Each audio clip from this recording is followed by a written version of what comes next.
भाविक हो, देवावर विश्वास नसलेल्या एका तरुणाने स्वामी समर्थांना खुलेआम आव्हान दिलं होतं.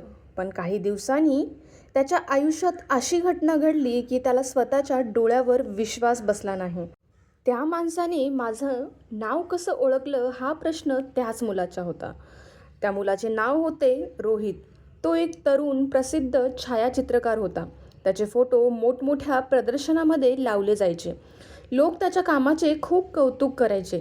हळूहळू त्याला स्वतःच्या कौशल्याचा अभिमान वाटू लागला. तो म्हणायचा, जगात मेहनतीपेक्षा मोठं काही नाही. त्याच्या आईला स्वामी समर्थांवर खूप श्रद्धा होती. ती रोज नामस्मरण करायची, पण रोहित तिची थट्टा करायचा. फोटो मी काढतो, पुरस्कार मी जिंकतो, मग त्यात स्वामींचं काय संबंध, तो म्हणायचा. एकदा त्याला दुर्गम जंगलात फोटोशूटसाठी जाण्याची संधी मिळाली. ते ठिकाण खूप सुंदर पण धोकादायक होते.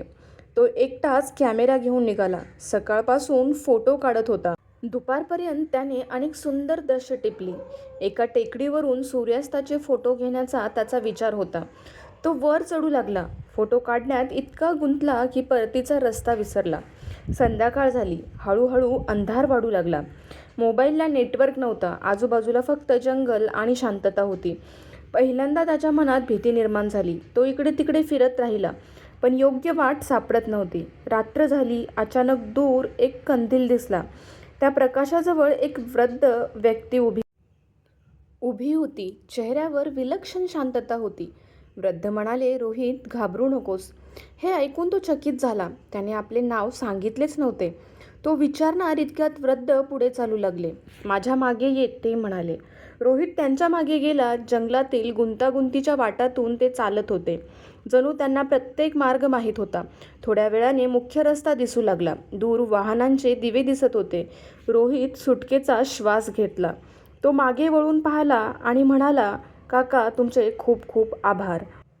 पण तिथे कुणीच नव्हतं. कंदील नव्हता, वृद्ध नव्हते, फक्त रिकामी वाट होती.